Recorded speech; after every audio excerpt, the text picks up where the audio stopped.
Hi everyone. ఇలా టమోటాలు తీసుకొని వాటిని శుభ్రంగా కడగాలి వాటర్తో. తర్వాత వాటిని చిన్న చిన్న ముక్కలు కోసుకోవాలి. సో ఇలా చిన్న చిన్న టమోటా ముక్కలు కూడా కోసుకోవాలి. ఇట్లా పండు టమోటాలు తీసుకుంటే టేస్ట్ కూడా సూపర్ ఉంటుంది. నేనైతే ఇలా పిసకకుండా మిక్సీకి అయితే వేసుకుంటున్నాను, ఇలా చిన్న చిన్న ముక్కలు కోసుకొని.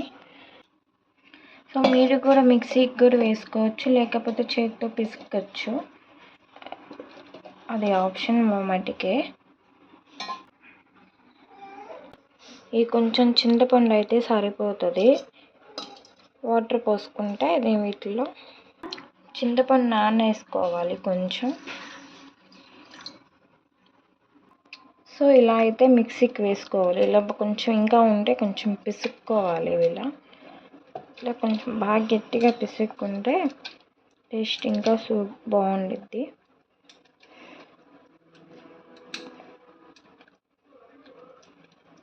నార్మల్గా పోసుకుంటే పిప్పు వస్తుంది కాబట్టి ఇలా అది పెట్టి నేను దీంట్లో పోస్తున్నాను. ఇలా పోస్తూ ఎట్లా పడితే అది మొత్తం లోపల పడిపోతుంది. ఇప్పుడు ఆ పిప్పు మొత్తం మనం బయటికి తీసేయచ్చు.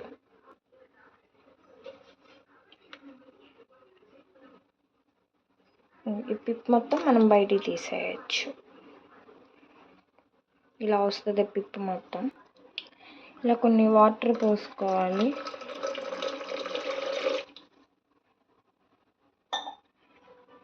ఇలా పిసుకుంటే మొత్తం జారిపోతూ ఉంటుంది. పిప్పు కూడా త్వరగా వచ్చేస్తుంది మనకి. ఒక పిప్పు ఇలా వస్తూ ఉంటుంది. ఇదిగో చూడండి, ప్లాస్టిక్ వచ్చేసరికి పిప్పు మొత్తం ఎట్లా వచ్చేసిందో. ఇది మొత్తం పిప్పే. ఇది అయితే వాటిలో వేసుకోకూడదు టమోటా రసం, ఇది మొత్తం తీసి పడేయాల్సిందే. మీరు కూడా ఇట్లా వేసుకోవద్దు, తీసి పడేసేయండి పిప్పు మొత్తం. సో మళ్ళీ నేను అలానే చేస్తున్నా, మీరు కూడా అలానే చేయండి. ఇట్లానే పిసుక్కుంటూ ఉండండి పిప్పు మొత్తం వచ్చేదాకా.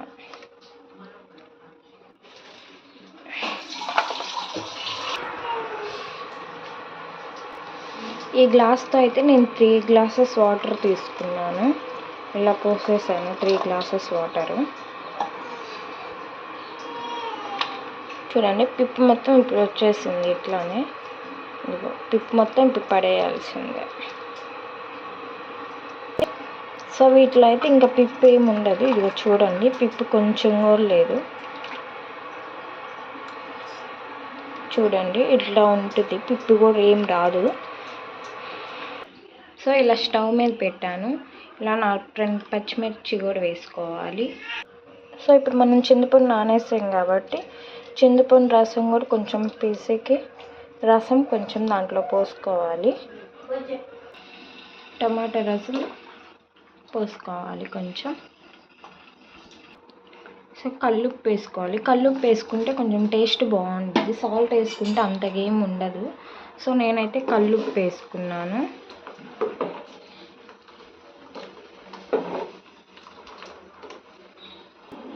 కొంచెం పసుపు కూడా వేసుకోవాలి.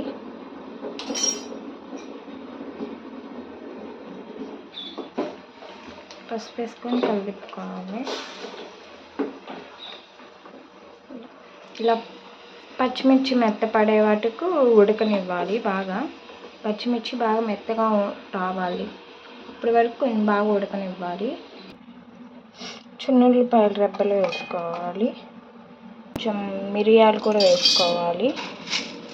ఎక్కువ వేసుకుంటే ఘాటు వస్తుంది, సో కొంచెం వేసుకుంటే చాలు. సో తర్వాత జీలకర్ర వేసుకోవాలి. కొంచెం ఇలా కరివేపాకు కూడా వేసుకోవాలి. కరివేపాకు వేసుకొని మిక్సీకి వేసుకోవాలి ఇప్పుడు. సో ఇలా కచ్చా పచ్చాగా మెత్తగా వేసుకోకుండా ఇలా కచ్చా పచ్చాగా వేసుకోవాలి. ఇట్లా కొంచెం చూడండి ఎలా మరుగుతుందో. ఇదిగో ఇలా పచ్చిమిర్చి మెత్తగా వచ్చే వరకు ఉడకనిస్తే టమాటా మొత్తం అనేది ఘాటు మొత్తం పోతుంది, పచ్చి వాసన అనేది రాదు. సో అందుకని పచ్చిమిర్చి మెత్తగా వచ్చే వరకు బాగా కాగనివ్వాలి. సో బాగా కాగినాయి. తర్వాత ఇప్పుడు మనం ఇది చేసుకున్నాం కదా, సో ఇది దీంట్లో వేసేసేయాలి. మొత్తం వేసిన కొంచెం నురుగు వచ్చే వరకు ఉంచుకోవాలి. ఎక్కువసేపు ఉంచుకుంటే ఆ ఘాటు మొత్తం పోతుంది. సో అందుకని నురుగు వచ్చే వరకు ఉంచుకోవాలి. చూడండి, కొత్తిమీర కూడా వేసేస్తున్నాను. కొత్తిమీర కూడా వేసుకుంటే ఇంకా బాగుంటుంది. చూడండి, స్మెల్ కూడా చాలా బాగుంది. సో ఇప్పుడైతే తిరుమాత పెట్టుకుంటున్నాను.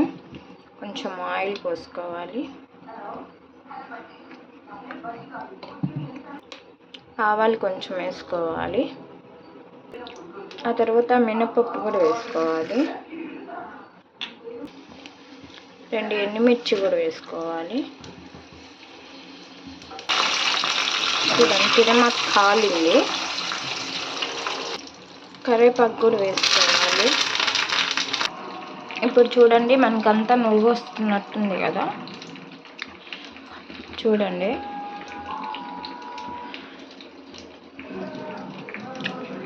బాగా తెల్లి నురుగు వస్తున్నట్టుంది కదా.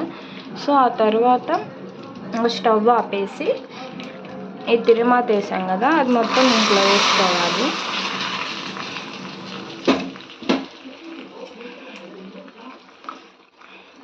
టమాటా రసం సో అయిపోయింది. అంటే చాలా సింపుల్గా చేసేసుకోవచ్చు. మీరు ఒకసారి ట్రై చేయండి, చాలా బాగుంటుంది. స్మెల్ కూడా చాలా బాగుంది.